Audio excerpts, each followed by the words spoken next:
Good evening and welcome to the Way Out Show. I'm your host, Dane McCarthy, broadcasting to you from FEMA Region 5, deep in the bowels of the United Police State of Amnesia. Today is April 24th, 2015. And I'd like to make the theme of this show illusion. We have a situation that we are living in today on planet Earth, particularly with the advent of advanced technology, in which many aspects of life as we know it are fudged, to say the least, and perhaps outright illusions. And this, in my opinion, is something that we've always had. As long as governments have existed, they have practiced illusion in order to keep control over the population that either worships them outright as gods or magicians, or respects and admires them and gives them their money and gives up some of their own humanity and their own adult responsibility, and we as civilians under the thrall of a very powerful government are willing, because we have respect and admiration for leadership, we are willing to give up some of our personal responsibility to keep ourselves safe, to find ourselves jobs and work, and to take care of insurance needs, retirement. So more and more, big government has become essential to our lives. And big government works very hard to keep itself essential to people.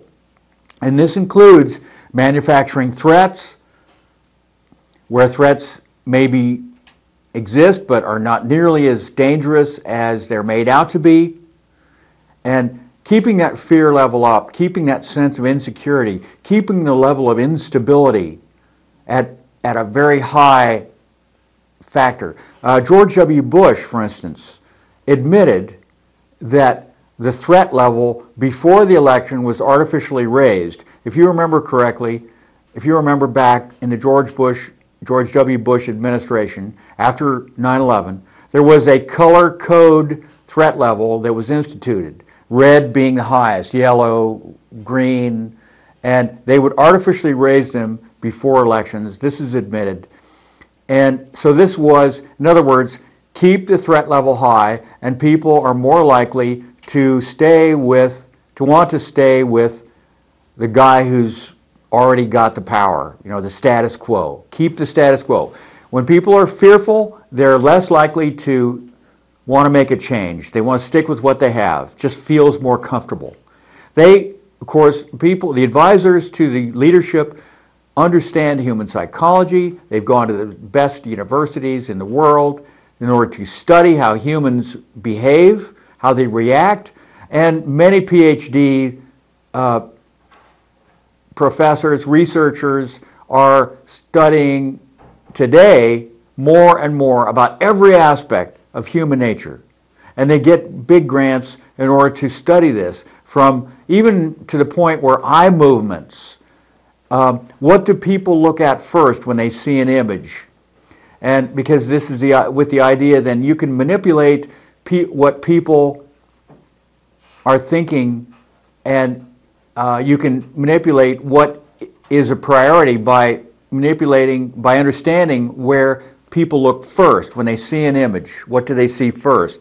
This is the level of sophistication that government operates under. Why? What would be the purpose? Well, they say it's because they want to sell more products, and this is for economic reasons. If you know where people's eyes go, how they think, where their brain goes, what colors they like, the smells, all aspects, and you could use it for selling products. But there's also a more sinister side to that. You could use it to control them. We've already seen this come into play. We saw the color green being used as a subconscious trigger is sort of a sick-looking green that people would wear, their T-shirts, their shirts, other green in the background of the image, that was connected, deliberately connected with the Ebola outbreak, which is very, the whole Ebola pandemic has some anomalies which make many people question whether the Ebola pandemic actually even happened. And the most skeptical, and are the people of Africa themselves. And this is where inherent racism of middle class, upper middle class, liberal thinking people who believe the government would say, well, those ignorant, Africans, what do they know? But I've heard this over and over and over again. One of the major difficulties in the Ebola disease was to get the African people to believe that the Ebola was real, the outbreak. I've seen video of people rolling around on the ground saying they have Ebola and saying, I'm dying, for the cameras. This was performed for the New York Times. Well, where I'd like to go today is back to outer space, because space is a major component of the whole Maya game that's being run on people. The grand illusion. This is the grand illusion. The wonder, the majesty, the danger, the necessity for big government. This is touted as government's most glorious project, and billions, hundreds of billions of dollars of taxpayers' money has gone into the space program. And so this is beyond the petty concerns of Earth. It's really important. It has a psychological effect on humans that we are on the verge of going to Mars, sending a man to Mars. We've already been to the moon, or have we? And do we? And I'm going to focus on mostly the space station. Some of you may have seen this video before. There's a lot more out there. I probably should spend more than just one show on it and try to get into some more of the details about it. The anomalies of the footage of the people weightless in the space station. And this researcher makes some very interesting points. This is a 39-minute clip, or a little documentary that he made, and I think we should take a look at it, because there's the Van Allen belt, radiation belt, which even now with the new space program, that is the probe that was sent up recently, that was to find out whether or not the Van Allen radiation belt would be dangerous and fatal, even fatal to humans. But wait, we already should know this information. We went to the moon in 1969, when the amount of computing power that we had in a cell phone was probably, it took a whole room full of computers, a giant computer, to get the kind of computing power that we had in 1969. Where did we have the technology to do this? And one of the most interesting aspects of the moon landing, it's not mentioned in this, is the blast crater. When the moon lander lands and it powers down and blasts down, to slow, you've got to land very, very, very gently. You can't just free fall onto the moon. You have to very, very controlled. There is going to be a black blast pattern and even a crater and lots of dust. And you see the photos and the video, or the film, from the moon landing, Apollo 11, and other ones. There is no crater. It just looks set into the sand at all. And that alone is an anomaly which there is no explanation for.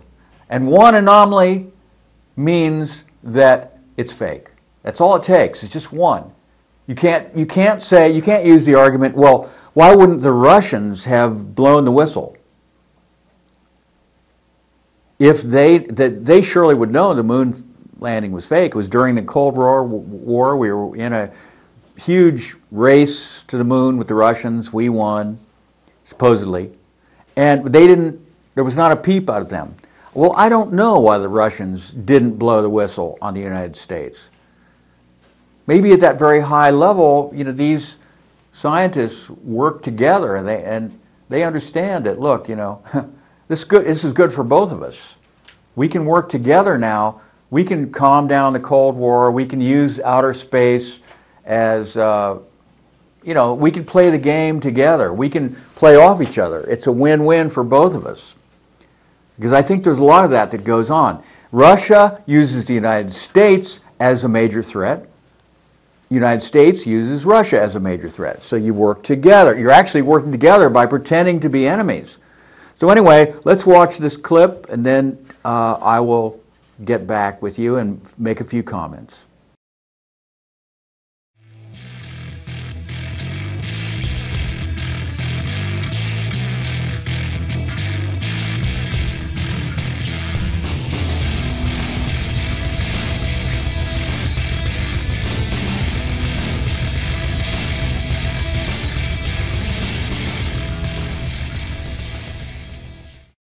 After the Second World War, the world, and the United States in particular, had an obsession with space. Space was the final frontier. After the evil empires of Hitler's Third Reich and Japan were defeated, it seemed like the sky was the only fence facing humanity in its progress and destiny. This time of unlimited dreaming of space was epitomized by things like the Jetsons. We were going to have hamburger bars in space. We were going to be flying off to all parts of the solar system. There were going to be hotels in space. We were going to have holidays on the moon and moonbake. German physicist Werner von Braun promised that we would have orbiting space stations. And this seemed to all be coming together during the Apollo moon landings between 1969 and 1972. The potential for space exploration seemed unlimited. It also brought great peril, with the Soviet satellite Sputnik being launched in 1957. Americans feared that the Soviets could launch nuclear weapons into their homeland. President Eisenhower was fully aware of the US Army's experiments on rockets that went into high altitude and into orbit, and that they were completely unsuccessful and came back a charred mess. But to the public, Sputnik seemed like a real threat. Eisenhower correctly assessed it as just being a tin can with a radio transmitter, but the US public saw this as the dawning of a new and frightening space age, where the Soviets could easily launch their deadly nuclear weapons from the center of Russia to the center of America. This documentary tries to show that Eisenhower was correct in his assessment. Sputnik was no trouble at all, and intercontinental ballistic missiles never came to be due to unsolved problems of re-entry. A senator from Massachusetts, John Kennedy, portrayed Eisenhower as being an old fuddy-duddy who was behind the times and asleep at the wheel, even though this was a completely unfair assessment. The only missile gap was in the minds of the American public with respect to what ICBM technology could really achieve. Supposedly, the Soviets had working intercontinental ballistic missiles with atomic warheads by the Cuban Missile Crisis of 1962. Well then, why did that crisis happen at all? Why should President Kennedy care where Khrushchev deployed his nuclear missiles, whether it was just off the coast in Cuba or launched by supposed space-going intercontinental ballistic missiles from the center of the Soviet Union? It's because true space-going ICBMs aren't possible, and this documentary explains why, and why the Cuban Missile Crisis was a threat. It's because only short-range nuclear missiles are possible. That's why putting them with such close proximity in Cuba was considered a danger by President Kennedy. Things seem to finally be coming together with the moon landing. We were there on the surface of another planet. You could see it on TV. Well, first it was projected onto a silver screen, and then the TV cameras were allowed to film off the silver screen, because obviously you wouldn't want the real footage I mean, if you want to go back and look at the real footage of the initial moon landing, you can't because it's been taped over by NASA, and no one was fired, no one was punished. Of course, they want to get rid of the evidence. Now, at this stage, a band of Apollo faithful will be howling in protest. We did go to the moon. Then why did nothing come of it? Why have we not been back in 40 years? The Apollo faithful will say, oh, it's budget priorities, we've been there, we've done that, it's not economical to mine on the moon. That just doesn't hold water. That's a load of rubbish. We haven't been back to the moon because we never went there in the first place. In the year 1994, I read a book by Ralph Renee which suggested just such a thing, that the entire moon landing had been a hoax. This is the reason why we don't have a moon base now, why we aren't mining on the moon. Werner von Braun promised a moon base by the 1980s. We don't have that. We have nothing in space, virtually nothing. There's the space shuttle, which does low Earth orbit, and there's some rockets that go up, and the International Space Station. Supposedly they repair the Hubble telescope through spacewalks. Aside from that, though, we don't go anywhere in the solar system. There's no Jetsons future. There's no dawning of a space age for humanity where we can jet off to all points of the solar system whenever we want. Nothing happened. The moon landing stopped in 1972 and we haven't been back. We haven't been beyond the Van Allen belts, which many have pointed out have deadly radiation that living creatures can't survive, not even a tortoise or a cockroach, let alone a human being. In Ralph Renee's NASA Moon to America, he pointed out that physicist James Van Allen was the first one to discover that space had deadly nuclear radiation flying around all over the place. Not only were the Van Allen radiation belts deadly, which are like two orbiting toruses of nuclear radiation around the Earth, but later we found there were galactic cosmic rays, which were deadly, and when the sun is having solar flares, there's deadly radiation as well. There's 3 different sources of deadly radiation, and all of these very likely would have fried the astronauts if they went to the moon. So we're stuck here on Earth, at least as far as low Earth orbit goes. Well, at least that's what I had assumed until a few months ago. I'm looking at the picture of the Apollo entry vehicle and thinking, this truncated cone is not going to be stable in flight. This is going to roll over and over again. The top, the sides, the window are all going to be exposed to the huge heat in the direction of travel. They would tumble and roll out of control and mix up the astronauts inside, possibly injuring them or knocking them out with excessive G-forces. So while I had long suspected that the moon landing was fake, I had assumed that low Earth orbit was real and that the International Space Station was true.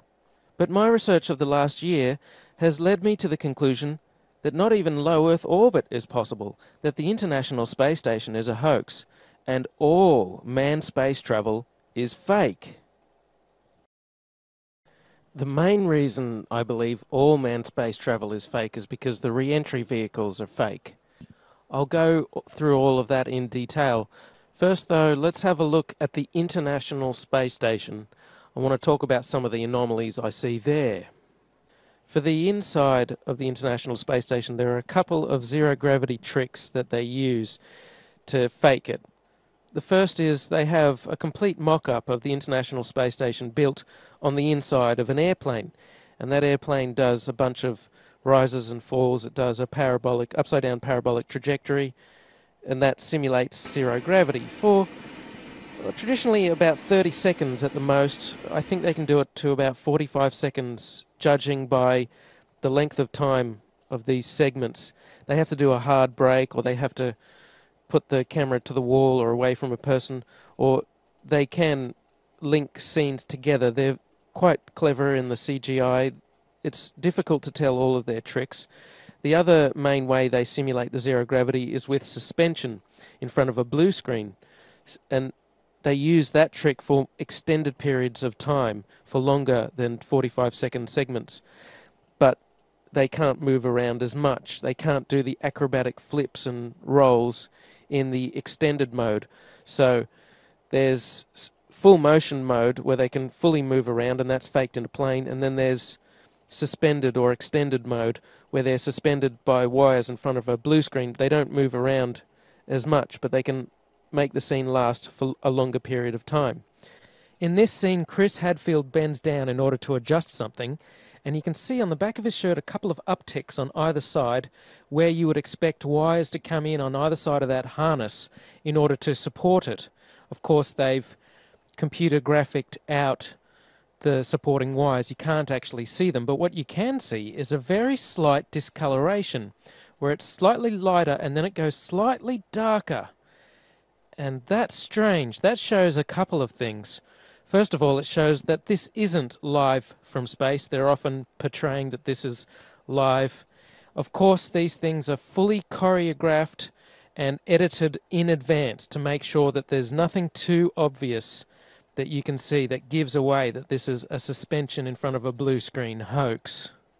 The other thing it shows is that this is not raw footage coming to us. This is edited stuff. This is supposed to be a legitimate space program. This is supposed to be the International Space Station, and we should be able to see whatever's going on. But they edit things because the whole thing is edited. In one extended mode scene, Chris Hadfield on the right is going back.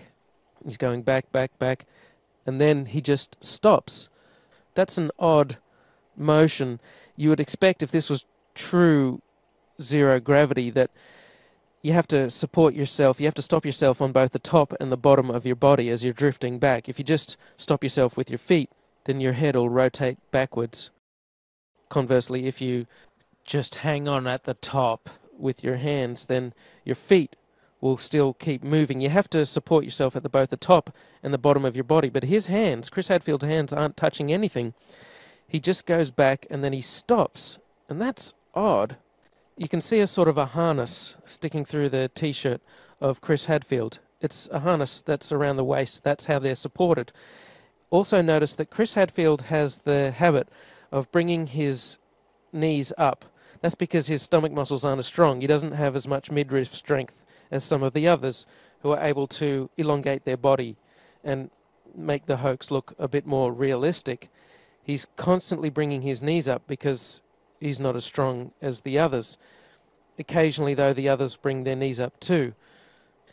Notice that in the extended scenes, which seems to be done in front of a blue screen, like if you have a look at this guy going back towards the screen, there's some strange shadows there, look like they're CGI'd in. Using computer graphics, they edit out the supporting wires and edit in these rotating floating objects. They always seem very concerned with the object. Chris Hadfield looks at it very closely. You don't want the object getting too far out of control, because if it starts bouncing off the cabin in a weird way or goes back to the blue screen, it could ruin the whole illusion. They also don't bounce those oranges off the walls. I'd like to see them get a tennis ball and throw it around really hard and fast. And I'd like to see them do-si-do each other really quickly, which they can't do, or they'd get all their wires tangled up. Here's another scene with Catherine Katie Coleman. Seems to be done in the suspended mode. Have a look at her hair. There's something odd about her hair. I know this is zero gravity and hair is supposed to stick out and go all over the place, but her hair doesn't really flop around naturally. It's always sticking out kind of rigidly. Maybe they permed it in that position, or perhaps they're hanging her upside down. As she shakes her head from side to side slightly, you can see the hair always springs back to a particular position with respect to her head. It should flop all over the place. The chain that she's wearing around her neck is a computer graphic. This is computer-generated images. Japan, and that brings us to Koichi, who's in the Japanese lab Kibo. So Koichi, walk me through what you're working on in this lab. Yeah, this is an experiment called Spheres. And these satellite robots are specifically designed to function in the microgravity. They contain the software that the scientists are testing. At first, this looked like a full motion scene to me, but on closer inspection, I think this is a suspended mode scene. When it's sped up, you can kind of see them swinging, and it has the same backdrop as the other suspended mode scenes. And then there's this weird part. Rick Mastracchio puts out his hand and he moves forward. Maybe he's using his feet to wedge himself forward somehow, but it doesn't look like it. The floor is smooth. His foot is behind that blue handle that's attached to the floor that he keeps both of his feet under and keeps shuffling back and forth on. He sticks his left hand out, and then he just moves forward. He is Superman. That's how Superman moves forward. He sticks out his arm, and he flies. The extended mode is much quieter than the full motion mode. In full motion mode, you can actually hear the sound of the jet engines, the engines of the airplane. In every single scene of full motion mode, in every segment of the International Space Station, you can hear this loud sound, the sound of the jet engines. You could argue that it's the air conditioning system. Not even an office air conditioner is that loud. And why is there a loud sound in every segment of the International Space Station? That's because no matter how soundproof you make it, you can't filter out all of the sound of the jet engines. An airplane is just too noisy. You can put noise-cancelling headphones on when you're on a plane, and that doesn't stop the sound from getting through. It muffles it. They also use microphones that don't pick up very far away. If you have a look at this scene here, you can see that when the microphone's in the middle, pointing towards the guy in the middle, you can't hear the sound of jet engines as much, but when the microphone goes to the guy on the side, you can hear the sound of jet engines a bit more. So you can't truly soundproof the inside of the airplane where they fake full motion mode. You can see in this scene from the recent National Geographic documentary Live from Space, Koichi Wakata is looking at the window there. This is full motion mode, and you can tell because of the sound of jet engines. In quiet mode, they can go to the cupola and they can look through at their model. And you can see an amazing model. Gee, why would you build the International Space Station out of a bunch of long, thin segments that can easily break at the joints? So there's their fairly realistic view of the rest of the International Space Station. The International Space Station was made piecemeal. They started off with one section and then they added another section. It consists of a bunch of tubular sections which are joined together. It's an ad hoc design. Here are a few scenes from the tour of the International Space Station that they take you on. And I noticed that there's no airlock between sections. This means if there's an air leak in one section, they will be affected in all sections. They're quite likely to all die. You could wear the spacesuit. That would work for a few hours until you had to eat. And then you'd have to take the spacesuit off and you'd be exposed to the vacuum of space and you'd be dead. The porous plate sublimator only lasts for a few hours anyway. Sometimes they're tethered. Do they have tether points on the inside of the International Space Station? Not likely. They don't really design it with life in mind. You could argue that they all scramble into the Soyuz and try and get back to Earth in the event of an air leak.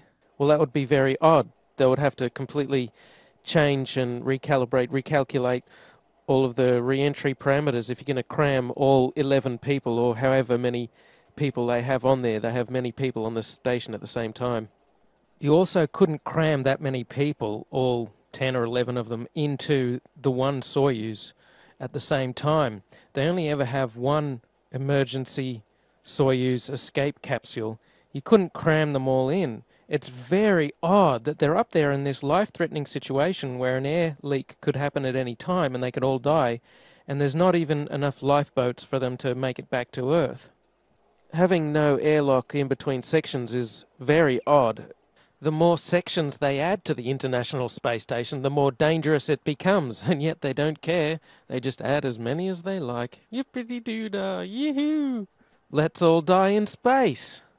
It will be just like that Sandra Bullock movie, Gravity, only the dying will be real. Lots of things could go wrong. They're on the edge of death every second, yet they act like giddy children with gay abandon. Another curious thing is, take this piece of exercise equipment. They've deliberately detached it from the wall so that it's not directly attached to the side of the International Space Station, so that when they exercise, when they do their movements, the movements don't translate to the station and don't move the station around.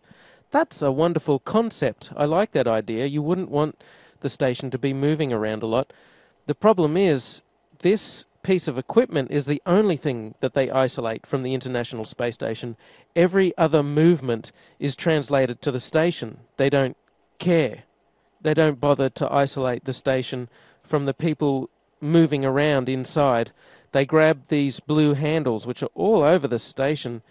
They often have to stabilize themselves on these blue handles. There seems to be so much motion in the International Space Station. If you take Chris Hadfield, he's moving through the station at breakneck speed, and then he stops himself on the wall. That motion is going to be translated to the station. The station is very big, it weighs many tons, but in space there's really nothing to stop these motions from moving the position or the orientation of the space station. The International Space Station uses several large gyroscopes for attitude control to maintain its proper orientation and so on. And there's a reaction control system consisting of rockets as backup, supposedly. We can only presume that the rocket-based reaction control system isn't employed very often, as they don't talk about it. Given that there are so many people inside moving around, moving gear around all the time. And every time the solar panels were moved, every time the Soyuz docked with it, there would be motions impinging on the station, and this would move the station. So what you'd need is a system of rockets on the outside burning fuel in order to stop the International Space Station from misaligning, from moving out of place. When it comes to satellites and things in orbit, you don't want them moving around a lot. The International Space Station changes in altitude somewhat, supposedly. It goes up and down. They supposedly bring up 3 tons of water every year. That's hard to believe, but let's take that at face value. But they never talk about huge amounts of rocket fuel. But even without the rockets, all of these motions of the astronauts and the solar panels moving around would put tremendous strains on the joints, and they're not flexible joints. Having a huge airproof flexible joint of that size would be an incredible engineering feat. They don't have them anyway. There's not supposed to be any relative motion between sections. The only time the International Space Station gets rockets to adjust it is when the automated transfer vehicles or the docking Soyuz space capsule comes, and that's come from the Earth, and that has its own rocket fuel, and that can adjust the altitude of the International Space Station. But that's only there from time to time. That's not there all the time. They would need a system of rockets there all the time, built into the station, but they don't have that. It's supposed to be one big, rigid vehicle, but that's the strange thing. They don't build the International Space Station with a tight center of gravity, with the pieces close together, with a small moment of inertia and a small radius, which is what you'd want if you're going to try to orient the spacecraft. If you're going to try and orient it with rockets or gyroscopes, you want a ball, you want a sphere. That's the type of shape that you need. Instead, they build the International Space Station out of long, thin segments, tubes that are joined together. That's a crazy way to build the International Space Station. That's the way a child would design the International Space Station. That's what I mean about it being an ad hoc, as-you-go type of design. They didn't really nut it out. They didn't think about it. The solar panels are on the end of the station, and that makes it even harder to control both the solar panels and the station as a whole. The solar panels would be better off being a more circular shape instead of big rectangles, and they'd be better off being close to the center of gravity, so that, as I say, you can reorient the vehicle, you can move it around. You should be building this thing like a sphere, but they don't. Another curious aspect is how they deal with water. There's no proper shower, so they must be incredibly uncomfortable and stinky the whole time, yet they have huge smiles plastered on their face. They can't have a proper shower. Nevertheless, they must use some water in order to clean themselves, in order to clean their hair. What do they do with this water? Supposedly they have suction for when they urinate, but aside from that, there are no special vacuum sinks. In other words, there's water floating around all over the International Space Station. Now, none of the surfaces are waterproof. It's just expected that you keep the water confined to one area of the International Space Station, away from the delicate electronic equipment and so on. And what do you do with this water, especially dirty water? Because that's what water does. It absorbs dirt and particles. They would accumulate so much filthy water. The mantra, of course, is recycling. They're supposed to recycle everything. Wow, they have some amazing recycling technologies on the International Space Station that they can't demonstrate anywhere else. I mean, it's a super water recycler that's compact enough to fit inside the International Space Station. Imagine how much maintenance such a system would require. You'd have to bring up so many filters and chemicals, and things would be breaking down and you'd have to repair it, but you don't have the tools to do it. So there's another curious, strange aspect of the International Space Station which endangers their lives and could kill them. But they don't care. They always have huge smiles on their face, like they're having a really good time, even though they could die at any second. Another curious aspect is that humans emit dust with time. Their skin dies and drops off. That's what makes for most dust inside a person's house. There'd be so much dust building up on the International Space Station, and yet you never see them go around with a dust buster, with a small vacuum cleaner sucking things up. What do they do with the dust? Well, supposedly there's a trash disposal thing in the form of a re-entry vehicle which strangely burns up on re-entry, even though the ones with humans inside supposedly survive re-entry. That's a very curious contradiction, but they have a trash disposal capsule that they put their trash into, but they never talk about the dust. They never talk about the solid waste from the supposed space-age sewage system that they have. That's another strange thing, is supposedly they have a sewage system. I don't know how they cram it into the International Space Station. Perhaps it's in the walls of the station, but they never talk about the smell. It'd be impossible to avoid the smell of a sewage system in the walls of the International Space Station because they're trapped inside this tin can. It's completely sealed from the vacuum of space. You could have any number of super filters and try and get rid of the smell. It wouldn't work. They never talk about bringing bacteria up in order to replenish the bacteria that's in the sewage system. They never talk about bringing all of the extra oxygen up that you'd need to let the bacteria process the sewage. In fact, what they must do is simply store their feces in the cupboard. They would have to put on a pair of plastic gloves and grab their feces and put it in the closet. There's no sewage system on there. They can pretend that there's a sewage system. There's no sewage system. So in other words, they're living with their own feces, and the smell must be incredible. Yet they always have huge smiles plastered on their face, like the International Space Station is the best place in the world to be. But it would be awful. What about their laundry? Well, Chris Hadfield admits there's too much water taken for laundry. They don't do laundry. They just throw their clothes in the trash when they're done with them. Laundry piles up. Is there a way to clean clothes in space? No, it takes a lot of water, of course, a washing machine and a dryer. We don't have anything like that. So we just wear our clothes till they wear out, and then you throw them in the trash, and the trash is like a little unmanned resupply ship. And when it gets full of trash, then we close the hatch, and it undocks and backs away and falls down into the atmosphere. So your dirty laundry actually gets incinerated in the atmosphere. And so, wait a minute, you guys on the space station are throwing your underwear out, your dirty underwear out the window, and it's raining down on us?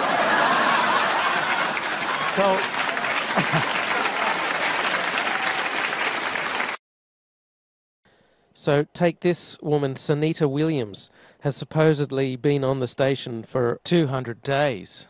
She's never had a proper shower in that time. She's never laundered her clothes. She just wears her clothes for, I don't know, a couple of weeks, a month, and then throws them out. In other words, she stinks.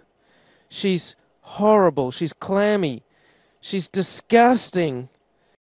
Living on the International Space Station, you might be 6 months without a real shower. Essentially, you have a sponge bath is what you do every day. And yeah, you do get pretty sweaty because you're working out. But surprisingly enough, when the shuttle crew came to pick me up, was one of my first questions, do I smell? And they said I didn't smell, and they said my hair didn't look greasy, so I was pretty happy with that. Every part of her body must be covered in bacteria and festering pustules. It's the living dead on the International Space Station. Ooh, come here, my precious.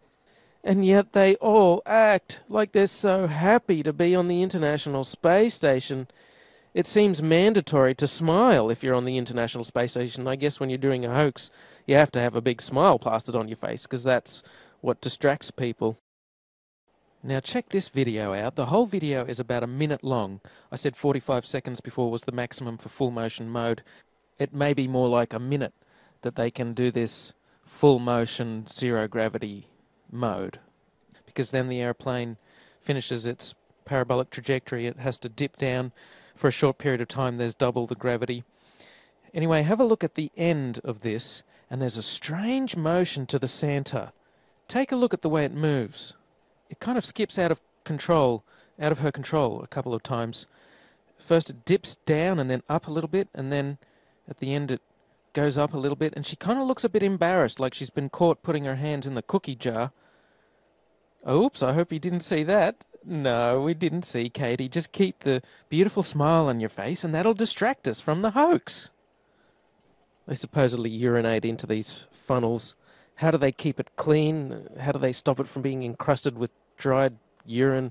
You can't use water to clean it. You could, but you'd be wasting a precious resource, and then there'd be dirty urine-filled water floating around the cabin instead of ordinary water.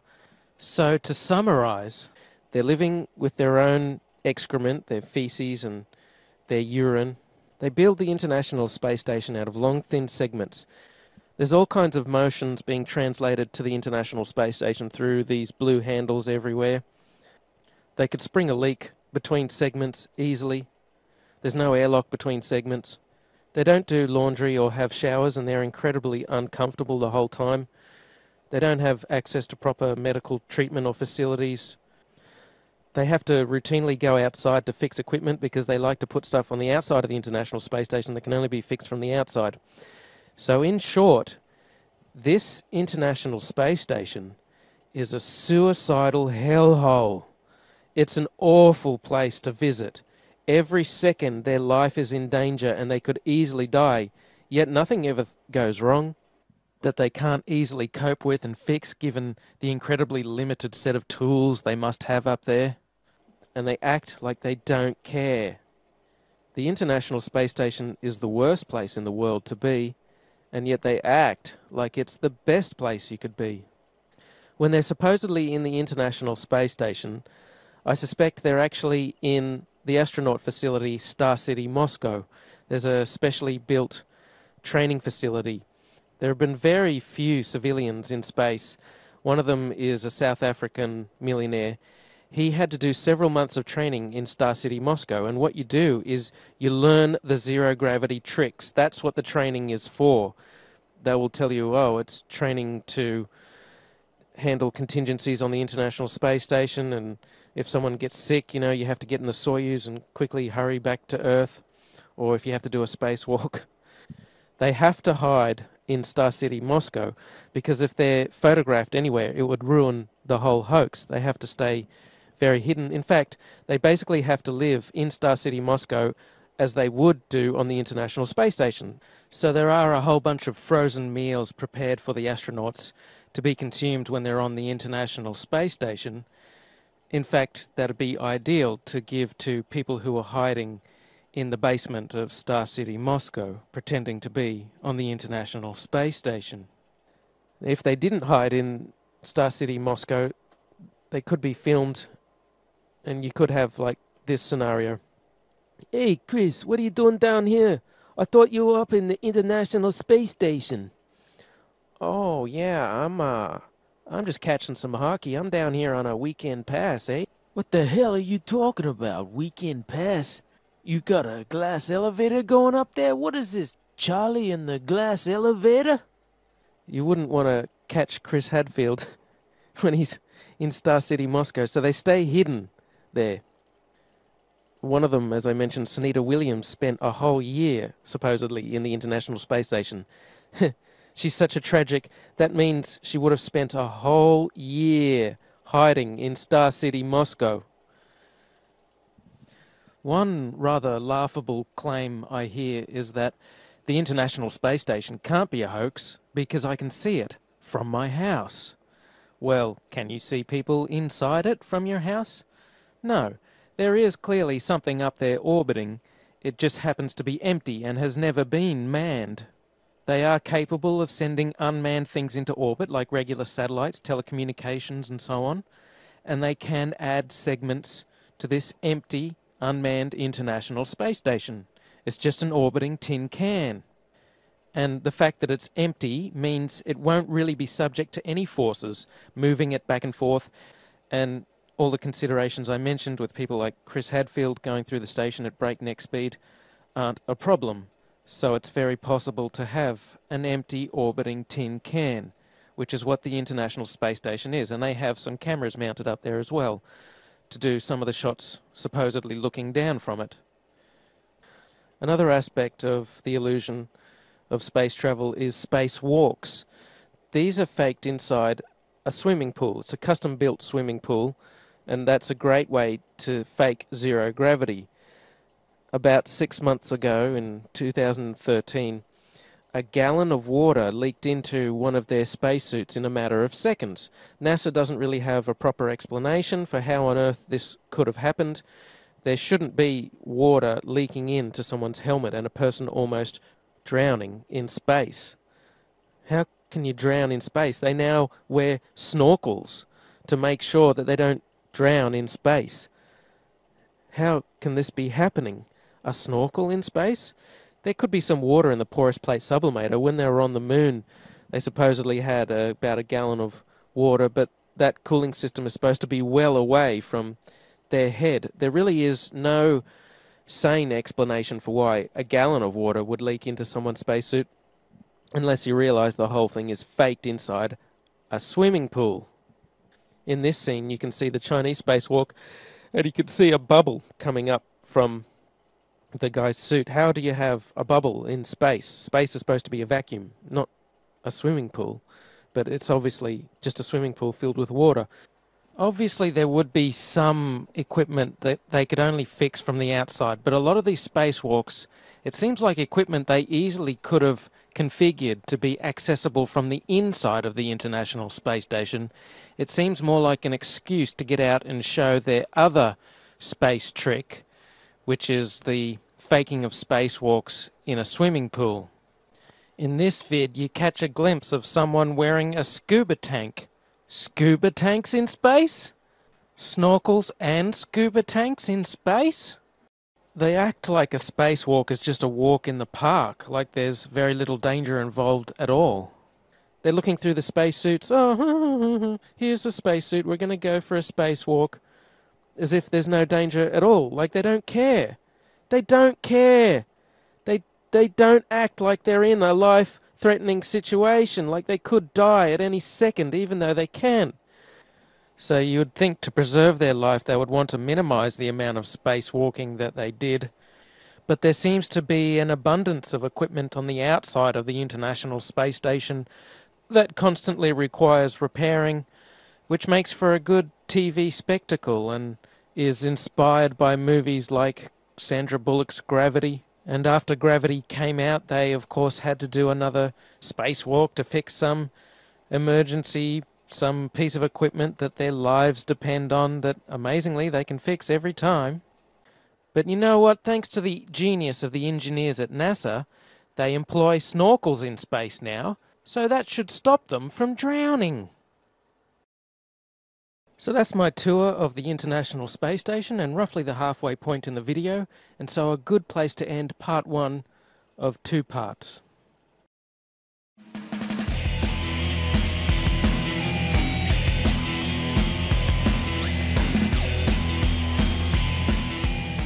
Okay, well, I hope you enjoyed that little documentary about the space station and all the anomalies that you can clearly see.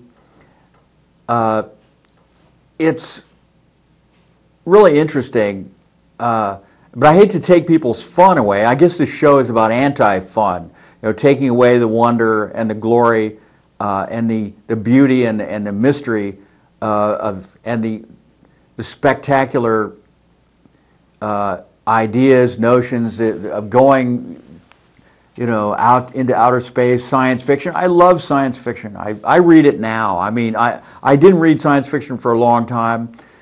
I read it when I was a kid, then I got back with it, and I really like it. And I have to think that if it is true what this guy is saying, and many, many others are saying, that the space station is really not what we are told it is, that eventually we will achieve true space travel. We will actually get to the moon. We will get to Mars and onward.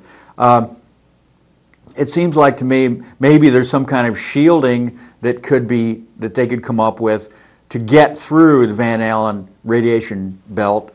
But as the commentator mentions, that's not the only danger from outer space. It's an extremely hostile environment for a human to attempt to live in. The chances of death are so great. One tiny air leak, one mistake, one wrong move. They have these micrometeors that are shooting through space, going through can you imagine one of those going through the space station? They would just go through there like a hot knife through butter, and they're all dead. The idea, I like what he was saying about the capsules, the re-entry capsules. I always thought about that when I saw that. They show the cartoon of the re-entry capsule nicely pointed toward Earth with the heat shield. And he goes, you're right. I mean, it's just impossible for something that short and stubby that it would be perfectly stable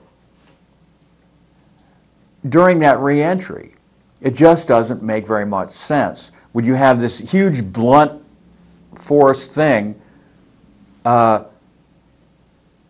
pushing down at an incredibly high rate of speed against the Earth's air atmosphere, and not by just chaos, how things just happen. Things just happen, man. It just starts turning, spinning, and just blows up and destroyed. And the idea that he said that there are no intercontinental ballistic missiles, that it doesn't happen, that was interesting too. That the space station, the Cuban Missile Crisis was real because missiles based in Cuba could reach cities in the United States without having to go into outer space to get there. And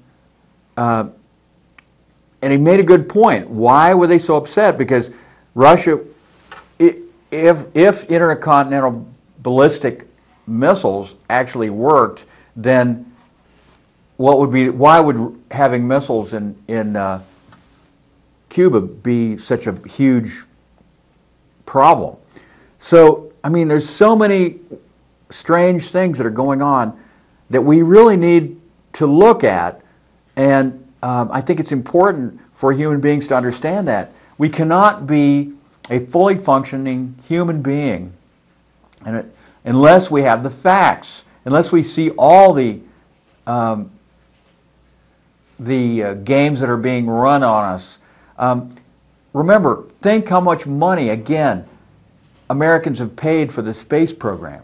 If it really is just a bunch of shenanigans and a hoax, then Americans need to know this.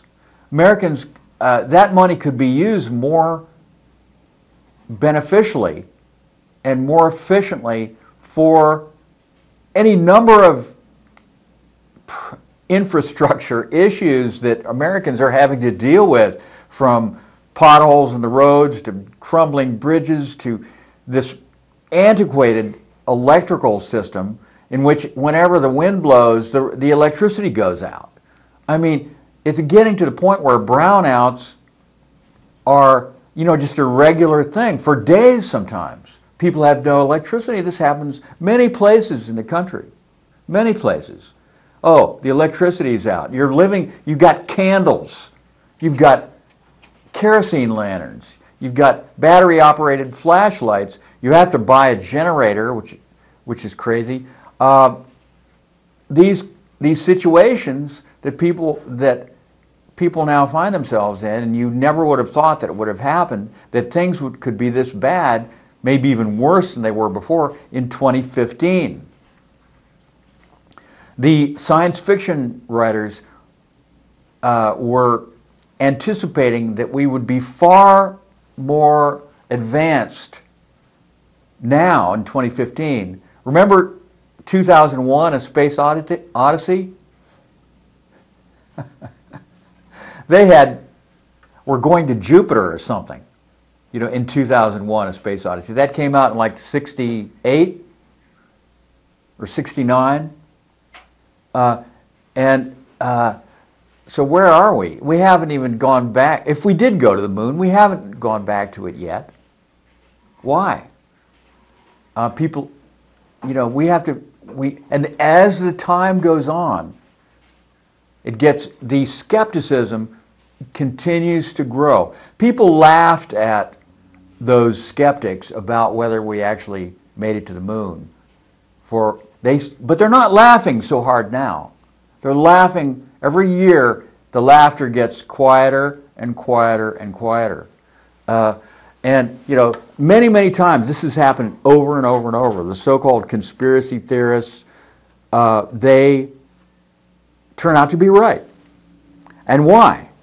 Because they're not a bunch of nuts, but they actually do hours and hours. I mean, they're obsessed with it, doing research. And it's, you know, the government will tell us, well, you know, people have this wish fulfillment. They don't like reality the way it is, real reality. They want things to be a different way. They don't want these things to just, that's the way it is, folks, but they want it to be more exciting. Reality isn't, that's why these conspiracy people exist, because reality is too boring. They want to jazz things up and make it more interesting. And so they make up all these stories with all these mysteries and these hoaxes and all these crazy stuff. Well, we need to look more closely at the whole idea of what is a conspiracy theorist. It's more than just a label. So that's all there is for today, folks. Have a great weekend and sleep well.